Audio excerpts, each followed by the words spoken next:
الحمدللہ رب العالمین والعاقبۃ للمتقین والصلاۃ والسلام علی سید الانبیاء والمرسلین اما بعد فاعوذ باللہ من الشیطان الرجیم بسم اللہ الرحمن الرحیم اللہم صلی علی سیدنا شفیعنا مولانا محمد معدن الجود والکرم۔ پچھلے دو کلپس میں ہم نے سود کے متعلق قرآن کریم میں جو اس کی حرمت حرام ہونے اور اللہ تبارک و تعالیٰ کی طرف سے جو سخت مذمت کے حوالے سے آیات کریمہ تھی اس کا ترجمہ بھی سنا اور اس کی تشریح بھی سنی ہے، اور مرچ منڈی جو ایشیا کی سب سے بڑی مرچ منڈی کہلاتی ہے اس کے کس پالیسیوں کے تحت سود مارکیٹ کے اندر تیزی سے پھیلتا چلا جا رہا ہے اور اس کی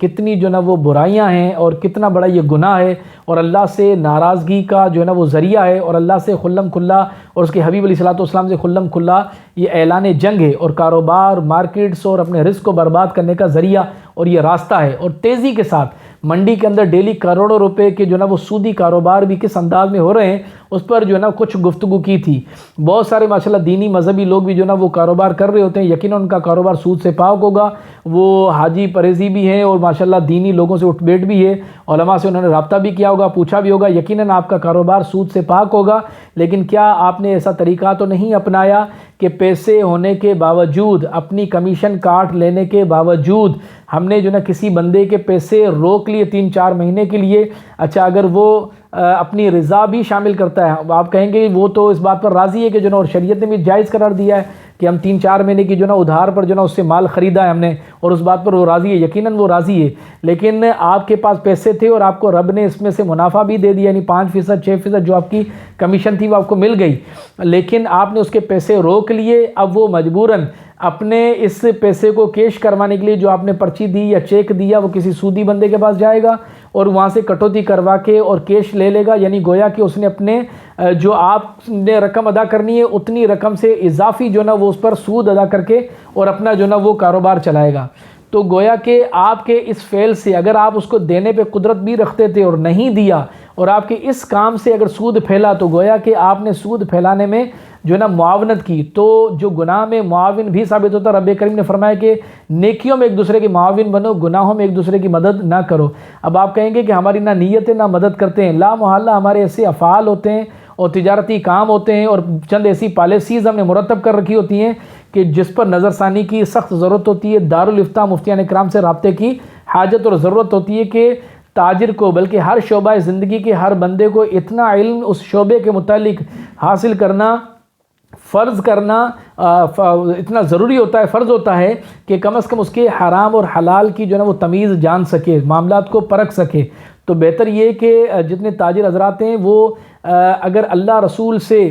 خوف رکھتے ہیں اور اللہ رسول سے جنگ کا اعلان نہیں کرنا چاہتے تو سود کو ختم کرنے کے حوالے سے اپنی پالیسیز کے اندر ایسی نرمی لائیں، چونکہ مارکیٹس میں یہ کمیٹیاں اور پالیسیز بنی ہوتی ہیں اور تاجر اتنے بڑے ماشاءاللہ سرمایہ دار ہوتے ہیں کہ ان کے وہ بنائے ہوئے اصول وہ مارکیٹ کے اندر گویا کہ وہ بڑی حیثیت رکھتے ہیں۔ اگر آپ نے ایسا مارکیٹ کے اندر اصول بنا لیا کہ جس بھی تاجر کو آپ مال بیچیں گے 5% کمیشن کٹوتی کے بعد اسے کیش پیسے دیے جائیں گے، تو یقیناً جس بندے کو کیش پیسے ملیں گے وہ سود کی طرف تو نہیں جائے گا، یا جس بندے کو چلو 4 مہینے 3 مہینے کی جگہ پر اگر آپ نے 1 مہینے 15 دن کی اگر ادھار دیتے ہیں تو 15 دن والا بندہ بھی صبر کر لے گا اور وہ سود کی طرف نہیں جائے گا۔ اگر آپ نیکی اور پرہیزگاری میں اس طرح سے معاون ثابت ہوں گے تو قرآن کریم اور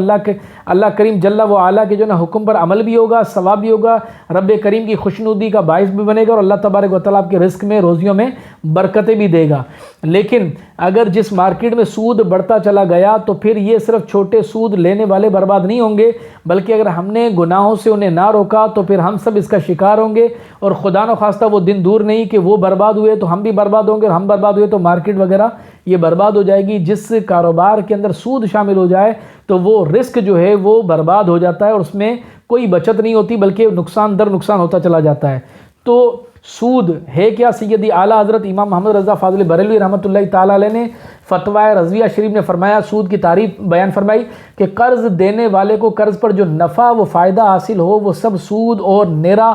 حرام ہے، اور کلو قرض جر منفعتا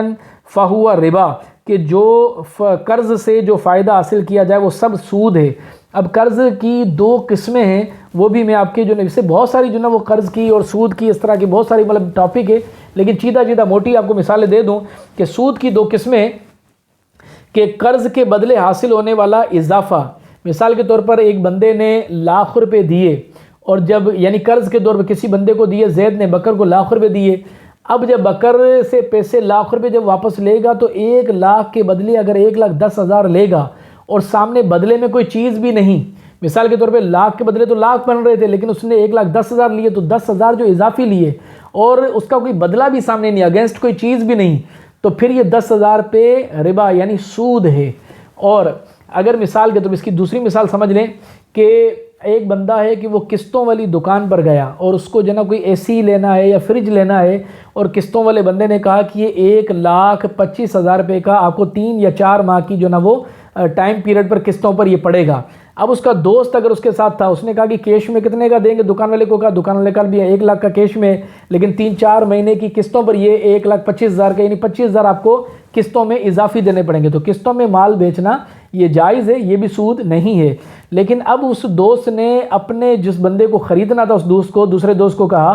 کہ آپ جو ہے نا وہ 1,00,000 کیش میں خرید لو. اس نے کہا میرے پاس پیسے نہیں ہیں. اب اس دوست نے کہا کہ 1,00,000 روپے میں آپ کو قرض دے دیتا ہوں، آپ اپنی پریشانی دور کریں، اور بجائے اس کو 3 مہینے کے بعد 25,000 دینے کے مجھے جو نا 10,000 دے دینا. 1,25,000 دینے سے بہتر ہے 1,10,000 مجھے دے دینا، یعنی میرے 1,00,000 آئیں گے اور 10,000. تو گویا کہ ظاہراً تو اس نے دوست نے اس کے ساتھ بھلائی کی، لیکن حقیقتاً یہ بھلائی نہیں ہے، بلکہ اللہ رسول سے جنگ کا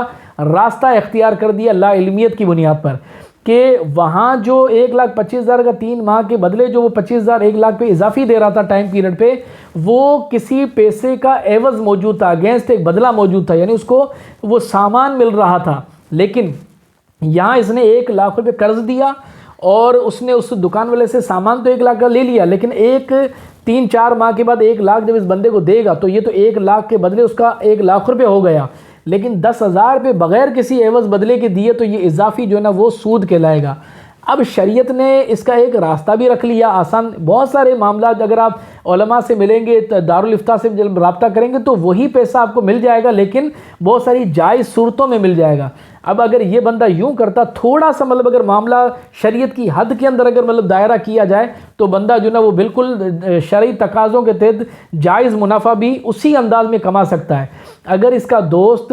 بجائے اس کو 1,00,000 قرض دینے کے ڈائریکٹلی قسطوں والی جو دکان پہ 1,00,000 روپے کی کیش چیز مل رہی تھی اس سے سودا کر لے، وہ چیز خود خرید 1,00,000 روپے کی، اور اپنے دوست کو 3 مہینے یا 2 مہینے کی بنیاد پر یا 1 مہینے کے ٹائم پیریڈ پر 1,10,000 میں بیچ دے. اب اس کا 1,10,000 میں اپنے دوست کو بیچنا یعنی 1,00,000 پر 10,000 پہ لینا، یہ بالکل ٹھیک ہے، یہ تو کاروبار ہے، آپ بھی کرتے ہیں. بہت سارے تاجر ہزار یہ تو کر رہے ہوتے ہیں، ایک جگہ سے چیز لی اور منافع پہ وہ چیز بیچ دی. تو اس کا دوست نے وہاں سے چیز لی اور ریٹیل کے اندر جو ہے نا وہ 1,10,000 کی بیچ دی اپنے دوست کو، یعنی جہاں اس کا دوست 1,25,000 بھرتا وہاں 1,10,000 بھر رہا ہے تو 10,000 زیادہ دینے پڑ گئے. تو یہ جائز صورت ہو گئی. اچھا، ایک سود کی جو ہے نا وہ صورت یہ ہے کہ کسی مخصوص اشیاء کے تبادلے پر چند صورتوں کے پائے جانے والا بھی سود کہلاتا ہے. چند صورتوں کے تحت، ساری نہیں. میں مثال دے دیتا ہوں کہ اب مثال کے طور پہ منڈی کے اندر بندہ کو جو ہے نا گندم بیچ رہا ہے، گندم کی کوئی جو نا بوریاں ختم ہو گئی اور اس کے بعد کوئی خریدار آ گیا. اب اس نے کہا مجھے 60 بوریاں چاہیے یا 60 من چاہیے. اب اس نے کسی دوسرے دکان والے سے لے لیا کہ مجھے 50 من دے دو، میرا مال کل پرسوں تک آ جائے گا تو میں اس کے عوض جو ہے نا 60 بوریاں آپ کو دے دوں گا. اب بہت سارے جو نا حاجی نمازی پرہیزی ماشاءاللہ جو نا ان کو لا علمیت کی بنیاد پر اس صورت کے اندر پائے جا رہے ہوتے ہیں کہ وہ کیا کر رہے ہیں کہ 50 من گندم لیا، وہ کہہ رہے ہیں ہمیں سود تو پیسہ تو اضافی ہم نے کسی سے لیا نہیں اور ہم جو نا ایک دوسرے سے لیتے مال. تو اب اس نے 50 من جو گندم لی،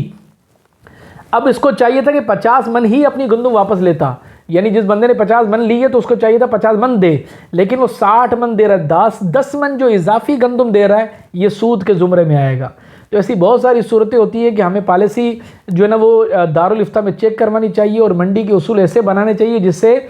معاملہ جو ہے نا سود سے نکل جائے، سود کی جڑیں ختم ہو جائیں اور سود کمانے والے جو لوگ ہیں وہ جو ہے نا وہ اللہ ان کو ہدایت دے. بہت سارے غیر مسلم ہوتے ہیں لیکن ان کے پیچھے حقیقتاً بہت سارے ایسے مسلمانوں کے بھی معذرت کے ساتھ ہاتھ ہوتے ہیں جو پیسے کی ہرس لالچ نے انہیں اتنا اندھا کر دیا ہوتا ہے کہ انہیں کوئی غرض نہیں ہوتی کہ رب کریم سے جو ہے نا وہ اعلان جنگ ہے، اللہ اور اس کا رسول جو ہے نا وہ ناراض ہوتا ہے، ہماری قبر و حشر برباد ہوتے ہیں، بس انہیں مال مال مال اور پیسہ چاہیے ہوتا ہے، اور وہ یہ نہیں دیکھ رہے ہوتے کہ جو ہے نا وہ ہمارا معاشرہ سود کی جو ہے نا لپیٹ کے اندر کتنا برباد ہوتا چلا جا رہا، ہماری مارکیٹس کتنی برباد ہو جائیں گی، وہ برباد ہوئے تو ہم برباد ہو جائیں گے، لیکن وہ اللہ اور رسول کو ناراض کرنے والا کام بن رہا ہوتا ہے، کیونکہ اسے بینیفٹس مل رہا ہوتا ہے، اور پھر وہی عاجی پرہیزی بندہ جو فی الحال ایسا کام کر رہا ہوتا ہے وہ کہہ رہا ہے میں جائز ہوں، کیونکہ اسے زیادہ منافع کی جو ہے نا وہ ہوس ہوتی ہے، وہ کہہ رہا ہوتا ہے کہ جو ہے نا ہمیں ماشاءاللہ جو ہے نا مدینے کے اندر جانا ہے، مکے کی برکتیں حاصل کرنی ہے، کعبۃ اللہ کا طواف کرنا ہے، اور ہمیں 5 اسٹار ہوٹل میں رہنا ہے، تو وہ اگر کسی ہلکی ہوٹل میں رہ لے گا، ورنہ یہی بندہ جو ہے نا کسی نہ کسی معاذ اللہ تبارک و تعالیٰ کی حفظ و امان ہو، کسی بیماری کے اندر مبتلا ہوتا ہے اور یہ پیسے نکل جاتے ہیں۔